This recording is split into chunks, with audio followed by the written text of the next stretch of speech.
buenas noches. Comenzamos aquí un nuevo programa de Pedro Beltrán Informa, programa que, como saben, realizamos desde la sede de la Asociación Europea de Abogados, aquí en la avenida de Maisonave de Alicante. Y hoy vamos a hablar de Mozart. Lo vamos a hacer en primer lugar con Magdalena Beltrán. ¿Qué tal, Magdalena? ¿Cómo estás? Muy bien, Anabel, gracias. Bueno, pues cuéntanos, ¿quién fue Mozart? Bueno, pues Mozart fue un gran compositor, ¿vale? Uno de los más importantes de la historia y precursor de muchos posteriores músicos. Vamos a empezar con una anécdota, ¿vale? Era un compositor de Salzburgo, ¿vale? De Austria, y una de las anécdotas es que cuando Mozart visitó la corte del emperador de Viena, lo recogió María Antonieta, cayó y lo cogió María Antonieta. Él se enamoró de ella, ¿vale? Y ella nunca le rechazó y ella se casó con el rey de Francia, ¿de acuerdo? Justamente María Antonieta muere ejecutada en la Revolución Francesa y 2 años después de eso Mozart muere.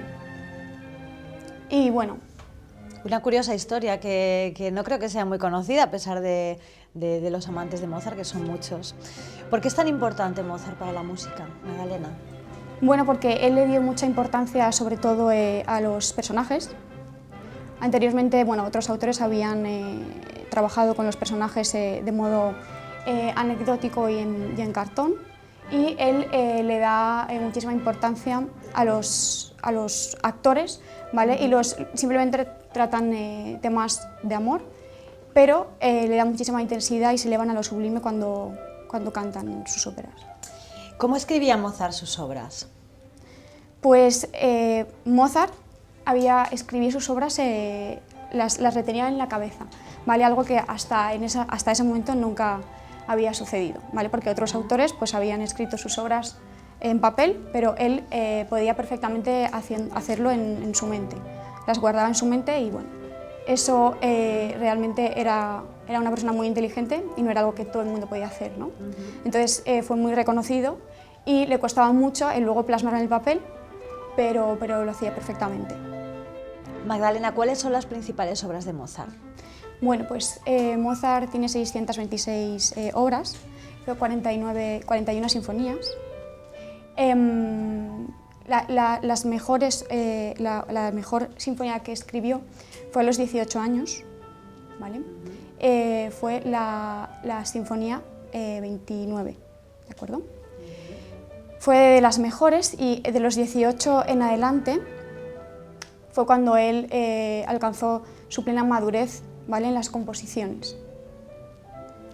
De esas obras, ¿vale? También las más importantes fue la de Così fan tutte y la de Requiem, ¿vale? Una anécdota muy importante que hay que contar de la obra de Requiem es que fue justamente 4 meses antes de su muerte, un señor siniestro, ¿vale? Le pidió una obra, ¿no? Le pidió que escribiera un Requiem. Entonces él mismo intuyó que ese Requiem era para su propia muerte, ¿vale?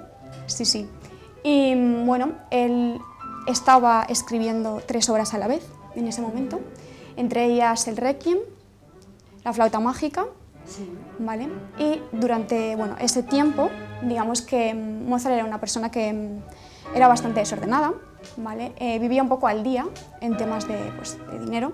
Entonces, durante ese tiempo que él estaba con esas 3 obras, estaba exhausto redactando las obras y justamente murió dictando las letras de la obra de Requiem. Bueno, Magdalena, ya apuntabas antes algún detalle sobre la vida amorosa de Mozart, pero a mí me gustaría que nos contaras un poquito más. ¿Cómo fue esa vida amorosa? Bueno, pues a Mozart no le fue muy bien, ¿vale? En los temas de amores. Era un hombre un tanto desordenado.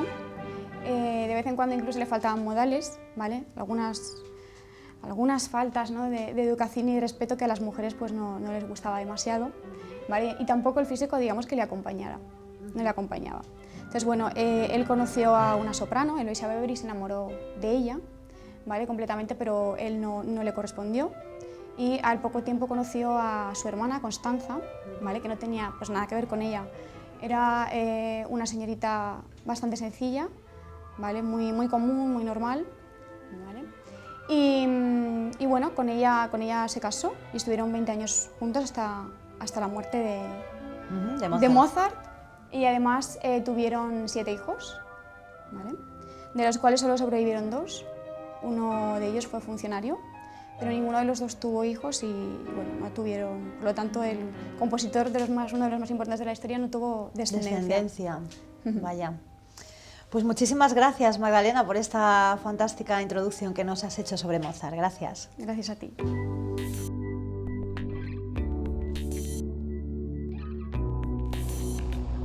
Continuamos, lo hacemos ahora con Pedro Beltrán, presidente de la Asociación Europea de Abogados, para continuar hablando de Mozart. Pedro, ¿qué tal? Muy bien, buenas noches y muchas gracias por venir a nuestra casa una vez más. Gracias a ti por tu hospitalidad, por abrirnos las puertas siempre y además por prepararnos temas tan interesantes como el de hoy. Ahora iremos al despliegue, pero veo que has venido con una corbata completamente a tono con el tema de hoy. Mozart, está en letras pequeñas, casi no se ve, pero lo pone, por aquí pone Mozart, y es una partitura de Mozart, concretamente su última sinfonía, la 41, Júpiter. ¿Podemos saber de dónde la conseguiste? Uy, por internet se compra de todo, absolutamente. Puedes poner corbata, ya Mozart amarilla. Yo que iba a ser una historia un poco más romántica, no sé. No. Bueno, en los festivales de música también hay, por supuesto, pero por internet puedes comprar lo que quieras hoy. Hay tiendas de camisetas que tú pones el nombre y ya te va directamente.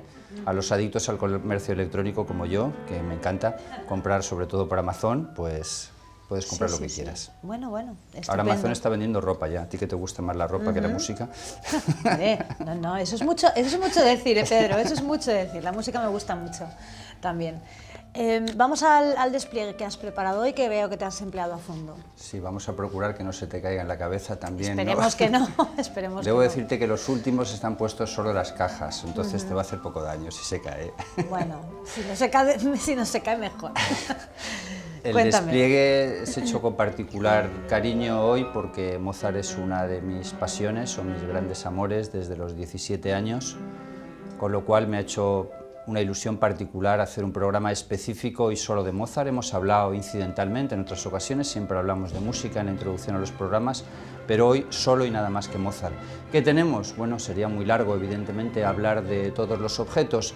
Entrando en el centro, este es un libro que se llama Mozart reimaginado y es precioso porque es una combinación de la belleza de Mozart con la inteligencia que a la vez tiene, con unas producciones de todas sus óperas en una escenografía muy moderna y una fotografía muy moderna. Interesantísimo.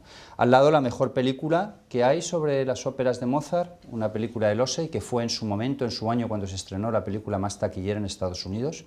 Lamentablemente ya no se hacen películas así.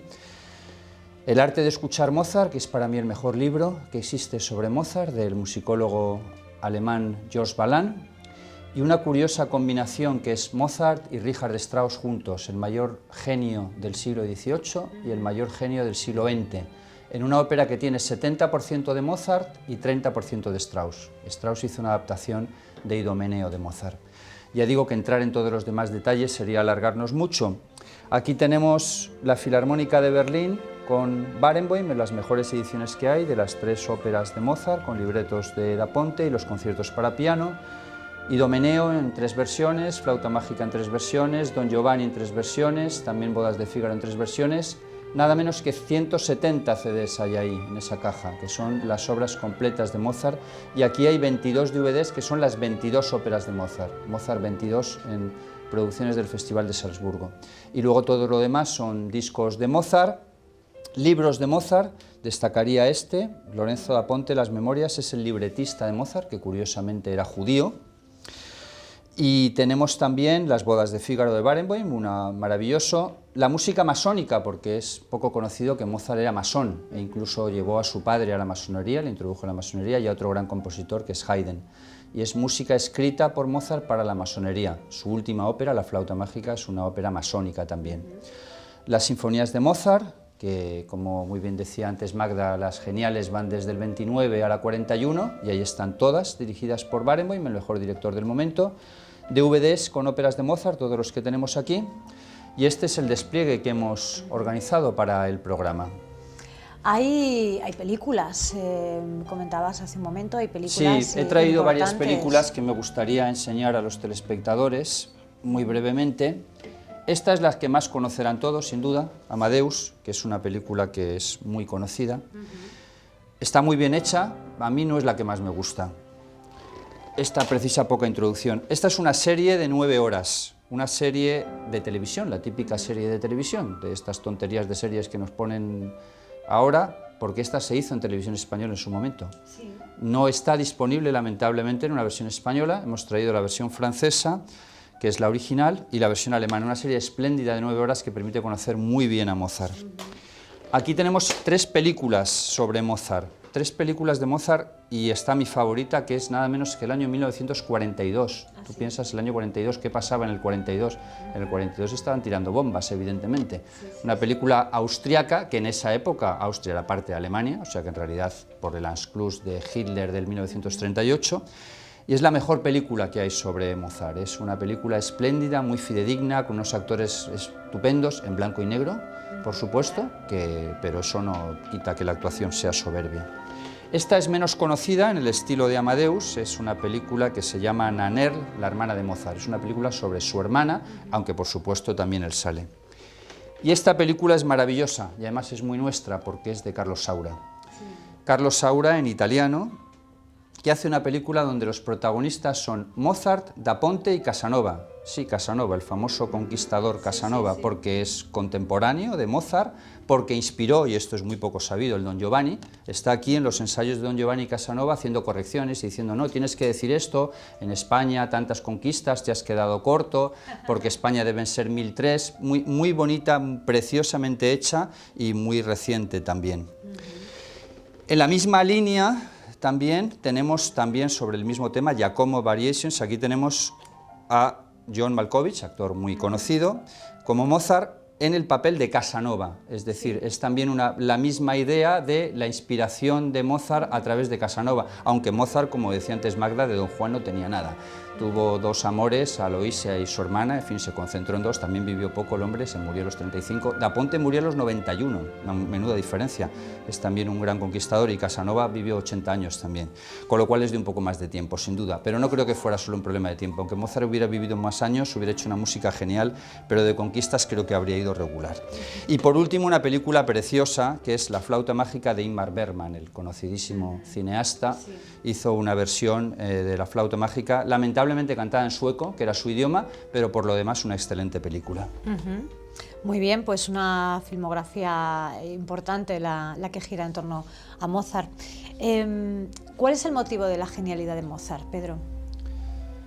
Dios puso el dedo sobre Salzburgo, se podría decir, porque realmente no hay una explicación mayor. También está claro que su padre se esforzó muchísimo y en gran medida es una creación de su padre, pero eso no lo explica todo. Tiene que haber talento y tiene que haber esfuerzo, las dos cosas combinadas. Mozart trabajó muchísimo, no era vago en absoluto.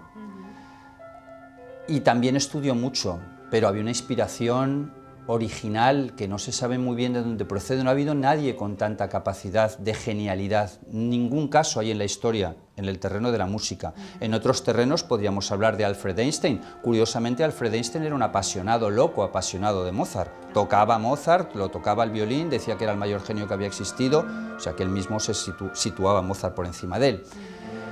Bien, ¿por qué? No lo podemos saber, milagros de la composición de cada uno, porque era un genio para eso, en otras cosas era un completo desastre. Quiero decir, no era una persona culta tampoco, no tenía unas especiales condiciones, no supo ganar dinero jamás, murió arruinado y se administraba fatal. Es decir, que, ¿por qué?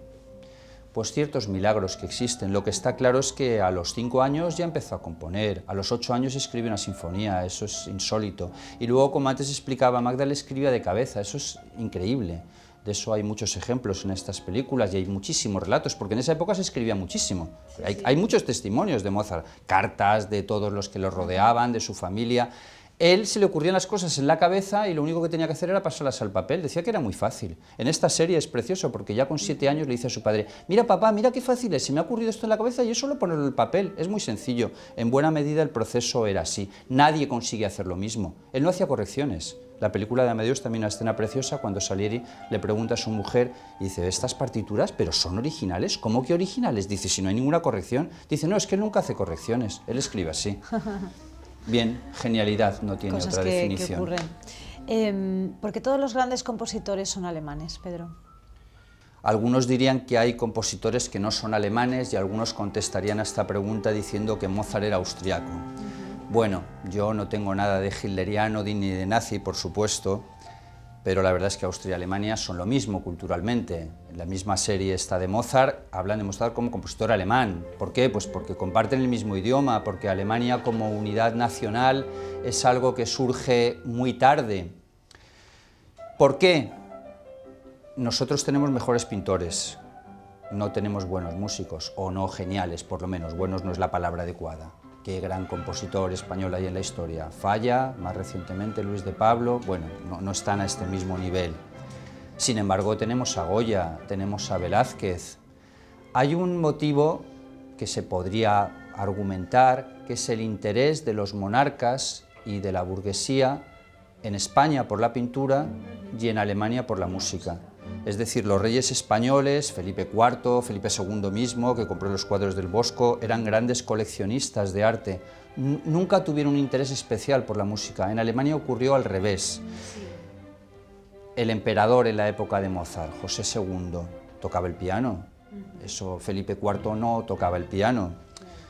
Es evidentemente una posible explicación, el talento, pero la verdad es que si cogemos los 10 mejores compositores de la historia, en mi opinión, respeto otras muchas opiniones posibles, por supuesto, los 10 serán alemanes, o mejor dicho, alemanes o austriacos, que en definitiva es lo mismo.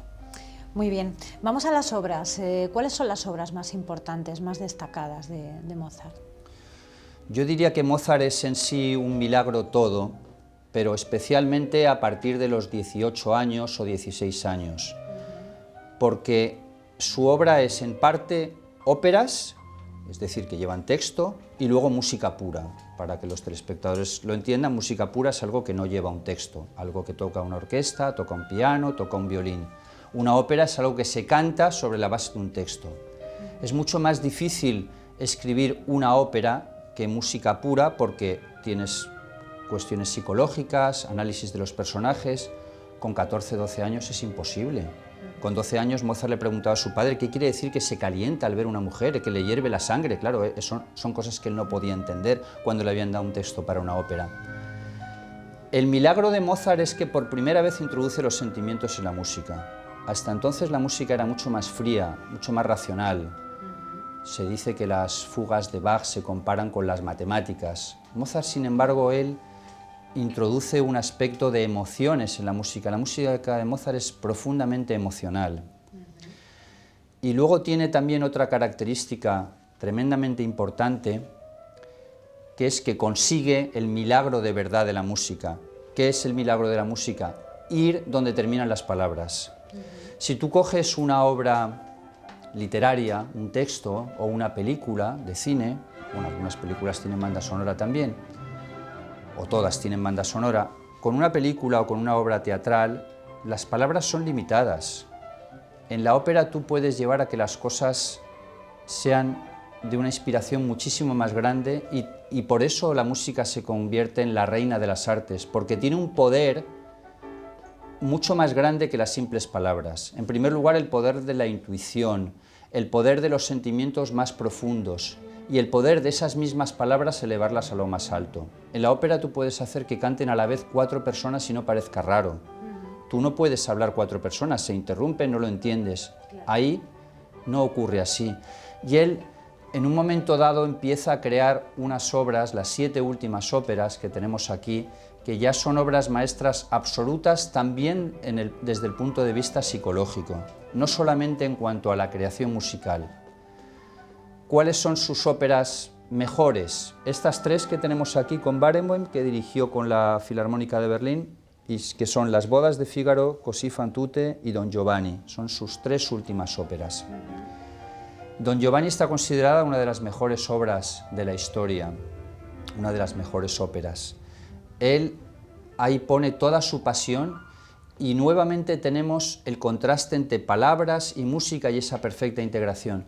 Por ejemplo, él no es antipático hacia el protagonista. Don Giovanni tendría que sernos antipático. Don Giovanni es el conquistador que conquista y luego abandona a las mujeres continuamente, que va una detrás de otra. Sin embargo, él en música consigue elevar una vez más al personaje.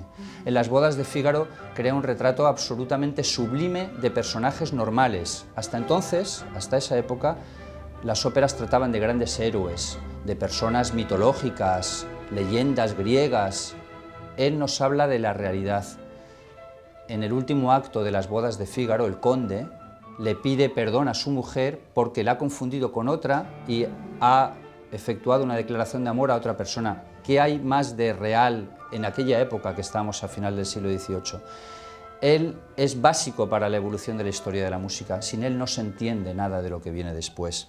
En esta película que he enseñado antes, de 1942, en la última escena aparece Beethoven, cuando Mozart se está muriendo. Eso es ficción porque realmente esa visita entre Mozart y Beethoven ocurrió, pero fue 3 años antes.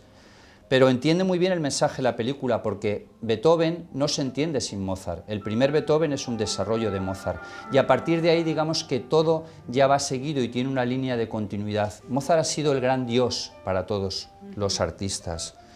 Mozart fue el gran dios para Wagner, del que hablaremos en un programa especial que haremos sobre Wagner en enero.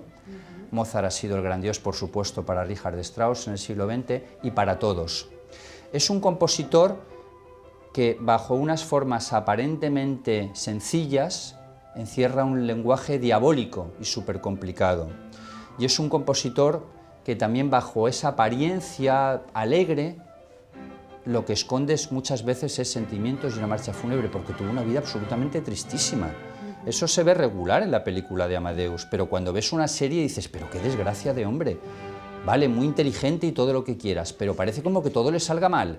Quiero decir, no consiguió ningún éxito prácticamente, o si consigue un éxito enseguida se esfuma, económicamente cada vez fue a peor, no tenía encargos, su vida... Tiene 7 hijos, se le mueren 5, prácticamente a los pocos meses, algunos a los pocos días, peor casi a los pocos meses, es decir, que luego los otros 2 pues salieron muy regular, que es también otro de los milagros. ¿Cómo es posible que un gran genio y los hijos salgan tan normalitos? Y como decía antes Magda, luego además los hijos no tuvieron hijos, con lo cual se ha perdido, porque de Wagner, banda que hay, estirpe, todavía andan ahí coleando y peleándose en los periódicos alemanes, sobre todo unos con otros, ¿no? Pero Mozart se acabó. Es un caso verdaderamente singular. Luego se le muere la madre cuando se va a París, tiene una vida muy desgraciada. Cuando lo ves más en profundidad, sobre todo en esta serie de 9 horas o cuando coges un libro sobre su vida, dices, qué hombre, qué desgracia de vida. Y luego él se mata por exceso de trabajo, porque escribe 3 obras simultáneamente al final, y una cosa poco conocida es que José II, el emperador, todavía le apoyaba, pero el nuevo emperador, Leopoldo II, no le apoya para nada. Y ahí, desgraciadamente, muere y perdemos un genio, el mayor genio de la historia de la música, con 35 años. Muy joven. Bueno, pues ha sido apasionante, Pedro, este programa sobre Mozart.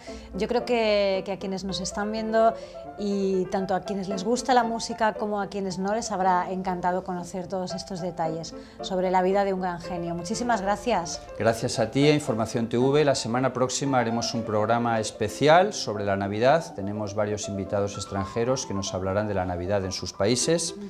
Y volveremos a estar con todos los telespectadores. Y el siguiente de Año Nuevo, y luego haremos un programa especial también de música, de Wagner.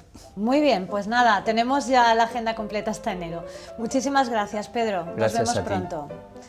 Bueno, pues ya lo han oído, el siguiente programa hablaremos sobre la Navidad, que ya la tenemos encima, a la vuelta de la esquina, así que hasta entonces sean felices y nos vemos pronto.